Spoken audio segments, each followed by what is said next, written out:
Hello friends, કેમ છો બધા? તમારી પોતાની ચેનલ નિશા પટેલ ગુજરાતીમાં તમારું સ્વાગત છે અને હું છું નિશા. આજે આપણે આ બે કાચા બટેકાનો નાસ્તો બનાવીશું ફ્રેન્ડ્સ, અને જે હું વ્રત ઉપવાસ માટેની રેસીપી બનાવીશું, એટલે કે આપણે એને ફરાળી રેસીપી બનાવીશું ફ્રેન્ડ્સ.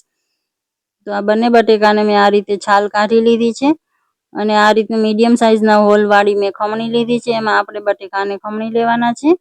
તો બંને બટેકાનું છીણ બનાવી લીધું મેં અને તરત જ આ રીતે પાણીમાં એડ કરી દેશું, જેથી કરીને બટેકા કાળા ન પડે. તો બે પાણી મેં બદલીને વોશ કરી લીધું છે બટેકાને, અને સાઈડમાં રાખી દેશું. અને ગેસ પર મેં એક કઢાઈ રાખી દીધી છે. એમાં આપણે 2 ચમચી જેટલું તેલ એડ કરી દેશું. ગેસની ફ્લેમ અત્યારે હાઈ જ રાખી છે, જેથી કરીને જલ્દીથી તેલ ગરમ થઈ જાય. તેલ ગરમ થાય એટલે આપણે એમાં અડધી ચમચી જેવું જીરું એડ કરીશું. જીરું થોડું એવું તતડે એટલે એમાં મેં આદુ મરચાંની પેસ્ટ એડ કરી છે. ફ્રેન્ડ્સ, આ રેસીપીને તમે વ્રત ઉપવાસ માટે બનાવી શકો છો. આમાં આપણે બટેકા બાફવાની પણ ઝંઝટ નથી. આદુ મરચાંની પેસ્ટ એડ કરીને એકવાર ચલાવી લેશું. 30 થી 40 સેકન્ડ થવા દઈશું આપણે આને. આદુ મરચાં અને જીરુંનું કાચાપણું ખતમ થઈ જાય એટલું આપણે એને થોડું એવું કૂક કરી લેશું. હવે આમાં મેં 1 ચમચી જેટલા સફેદ તલ એડ કર્યા છે. તલનો ક્રંચ બહુ સારો લાગે છે ફ્રેન્ડ્સ. તો એને પણ થોડા એવા મિક્સ કરી દેશું. અને હવે 1 વાટકીથી મેં પાણી એડ કર્યું છે. તમે માપ માટે ઘરની કોઈ પણ 1 વાટકી સેટ કરી શકો છો.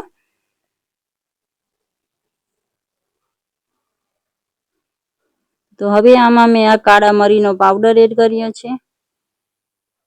તમે વ્રતમાં જે પણ મસાલા ખાતા હોય એડ કરી શકો છો, અને ન ખાતા હોય તો આને સ્કીપ કરી શકો છો ફ્રેન્ડ્સ.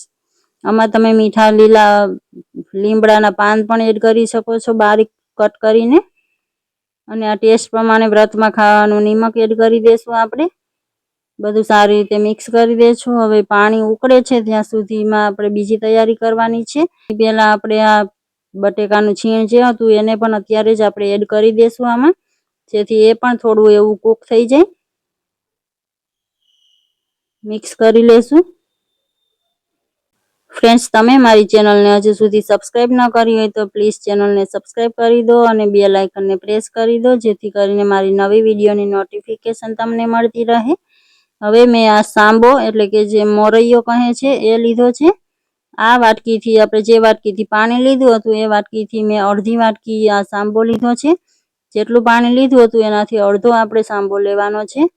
અને આને આપણે મિક્સરમાં બારીક એવો પીસી લેશું. હવે આમાં પાણી ઉકળી ગયું છે. એમાં આપણે તરત જ આ પાવડરને એડ કરી દેશું અને તરત જ મિક્સ કરી લેશું, જેથી કરીને આમાં ગાંઠા ન પડે. અત્યારે ગેસની ફ્લેમને લો રાખીશું ફ્રેન્ડ્સ, અને સારી રીતે આ રીતે મિક્સ કરશું. ધીરે ધીરે આ મિશ્રણ ઘાટું થવા લાગશે. જેમ જેમ કૂક થશે એ રીતે ઘાટું થવા લાગશે. આ રીતે તમે જોઈ શકો છો મિશ્રણ આપણું એકદમ ઘાટું થઈ ગયું છે.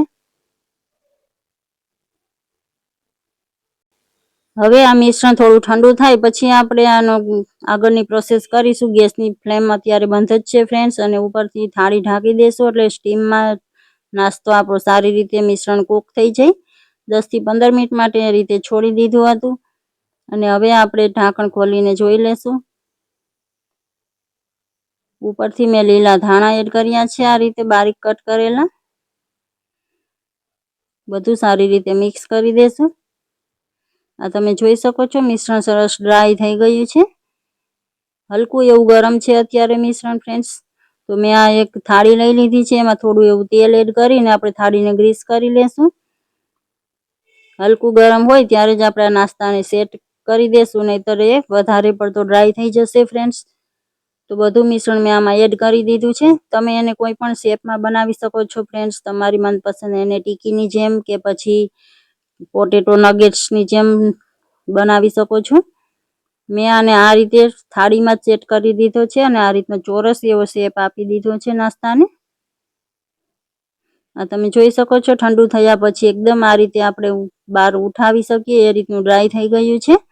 હવે એને ચોપિંગ બોર્ડ પર લઈ લીધું છે અને હવે આપણે આને કટ લગાવી દેશું.